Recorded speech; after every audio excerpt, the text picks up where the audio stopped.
আমন্ত্রণ জানাচ্ছি ভীষণ বাংলা সংবাদে, সাথে আছি তুমিন ভূঁইয়া। সংবাদের শুরুতেই জানাচ্ছি শিরোনামগুলো। খালেদা জিয়া যেন সর্বোচ্চ চিকিৎসা পান, এটি প্রধানমন্ত্রীর নির্দেশ, জানালেন ডক্টর হাসান মাহমুদ। 8 জনের মধ্যে 6 জনের নমুনায় ভারতীয় করোনা ভাইরাসের ধরন, উদ্বিগ্ন স্বাস্থ্য অধিদপ্তর। আরও 14 দিন ভারতের সঙ্গে সীমান্ত বন্ধ। আজ 25শে বৈশাখ, কবিগুরুর 160তম জন্মবার্ষিকী। বাংলাদেশ প্রবাসী অধিকার পরিষদের প্রথম প্রতিষ্ঠা বার্ষিকী পালিত। এবার বিস্তারিত সংবাদে। দেশের দুবারের প্রধানমন্ত্রী বিশিষ্ট রাজনীতিবিদ বেগম খালেদা জিয়া আমার কাছে একজন শ্রদ্ধেয় ব্যক্তিত্ব উল্লেখ করে ডক্টর হাসান মাহমুদ বলেন, তিনি এখন অসুস্থ হয়ে হাসপাতালে চিকিৎসাধীন আছেন। তিনি দ্রুত আরোগ্য লাভ করুক, এটি মহান আল্লাহর কাছে প্রার্থনা, এটি আমাদের কাম্য। বেগম খালেদা জিয়া যাতে সর্বোচ্চ চিকিৎসা সেবা পান, সেটির জন্য বঙ্গবন্ধু কন্যা প্রধানমন্ত্রী শেখ হাসিনা সর্বোচ্চ নির্দেশনা দিয়েছেন। ভারতে শনাক্ত হওয়া অতি সংক্রামক নতুন বৈশিষ্ট্যের করোনা ভাইরাস বাংলাদেশে শনাক্ত হওয়ায় উদ্বেগ প্রকাশ করেছে স্বাস্থ্য অধিদপ্তর। সেই সঙ্গে এই ভেরিয়েন্ট নিয়ে সবাইকে উদ্বিগ্ন হওয়া উচিত বলেও মনে করেন অধিদপ্তরের অতিরিক্ত মহাপরিচালক অধ্যাপক ডাক্তার নাসিমা সুলতানা। আজ বিকেলে 3:30টায় স্বাস্থ্য অধিদপ্তরে ভারতীয় ভেরিয়েন্ট নিয়ে এক জরুরি সংবাদ সম্মেলনে তিনি এসব কথা বলেন। তিনি আরও বলেন, যশোর বিজ্ঞান ও প্রযুক্তি বিশ্ববিদ্যালয়ের ল্যাবে 8 জনের নমুনা পরীক্ষা করে 2 জনের শরীরে ভারতীয় করোনার ধরন শনাক্ত হয়েছে। এছাড়া 4 জনের শরীরে ভারতীয় ধরনের খুব কাছাকাছি ধরন শনাক্ত হয়েছে। দেশে গত 24 ঘন্টায় করোনা ভাইরাসে আক্রান্ত হয়ে মারা গেছেন আরও 45 জন। এ নিয়ে মোট মৃতের সংখ্যা দাঁড়িয়েছে 11,878 জনে। এছাড়া একই সময়ে নতুন করে করোনা শনাক্ত হয়েছে আরও 1,285 জনের দেহে। এ নিয়ে দেশে এখন পর্যন্ত মোট করোনা আক্রান্তের সংখ্যা দাঁড়িয়েছে 7,72,127 জনে। ভারতের করোনা ভাইরাসের সংক্রমণ পরিস্থিতির কারণে দেশটির সঙ্গে স্থল সীমান্ত বন্ধের মেয়াদ আরও 14 দিন বাড়ানো হয়েছে। গত 26 এপ্রিল থেকে দেশটির সঙ্গে বাংলাদেশের স্থল সীমান্ত বন্ধ রয়েছে। এই অবস্থায় ভারত থেকে যাত্রী আসা যাওয়া বন্ধ থাকলেও পণ্যবাহী যানবাহন চলাচল অব্যাহত থাকবে। আজ পররাষ্ট্র সচিব মাসুদ বিন মোমেনের সভাপতিত্বে অনুষ্ঠিত এক ভার্চুয়াল সভায় স্থল সীমান্ত বন্ধের মেয়াদ বাড়ানোর বিষয়ে এই সিদ্ধান্ত হয়েছে। বৈঠকে উপস্থিত পররাষ্ট্র মন্ত্রণালয়ের একজন কর্মকর্তা বিষয়টি নিশ্চিত করেছেন।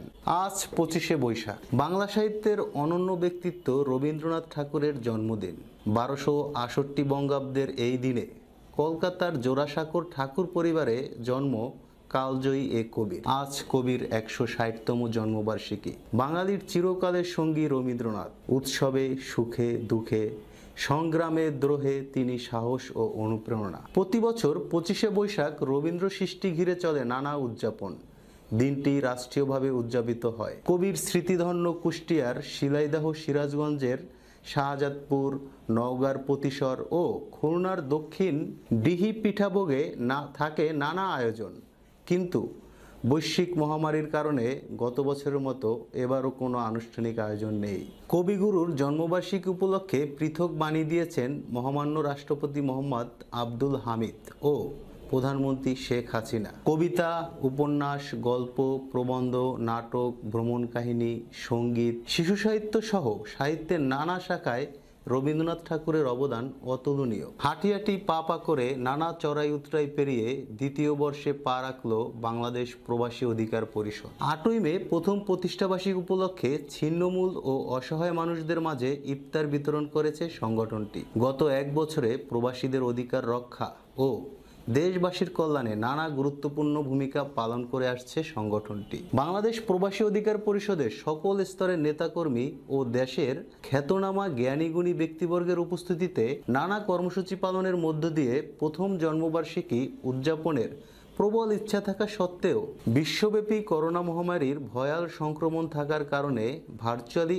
আনুষ্ঠানিকতার মধ্য দিয়ে সংক্ষিপ্ত আকারে উদযাপন করে সংগঠনটি। বাংলাদেশ প্রবাসী অধিকার পরিষদের প্রথম প্রতিষ্ঠা বার্ষিকী উপলক্ষে নোয়াখালী, কুমিল্লা, নারায়ণগঞ্জ, চট্টগ্রাম, নাটোর, চাঁদপুর, নরসিংদী, নেত্রকোনা, টাঙ্গাইল, রংপুর, মাদারীপুর, জয়পুরহাট সহ দেশের বিভিন্ন জেলা উপজেলায় ছিন্নমূল ও অসহায় মানুষদের মাঝে ইফতার বিতরণ করেছে সংগঠনটি। এই ইফতার বিতরণ ও দোয়া মাহফিলের আয়োজনে ছিল বাংলাদেশ ছাত্র অধিকার পরিষদ। সার্বিক সহযোগিতায় ছিল বাংলাদেশ যুব অধিকার পরিষদ। এই উপলক্ষে সংগঠনটির নেতৃবৃন্দের আহ্বান, এসো এক হই অধিকারের কথা কই স্লোগানকে সামনে রেখে আসুন আমরা বাংলাদেশ প্রবাসী অধিকার পরিষদে যোগ দেই, নিজেদের অধিকারের কথা বলি। আমাদের সংগঠনটি প্রবাসীদের দাবি আদায়ের জন্য কাজ করে যাবে, অধিকার বঞ্চিত প্রবাসীদের পাশে থাকবে। যেখানে প্রবাসীদের সমস্যা সেখানে আমরা ঐক্যবদ্ধভাবে সমস্যার মোকাবেলা করব।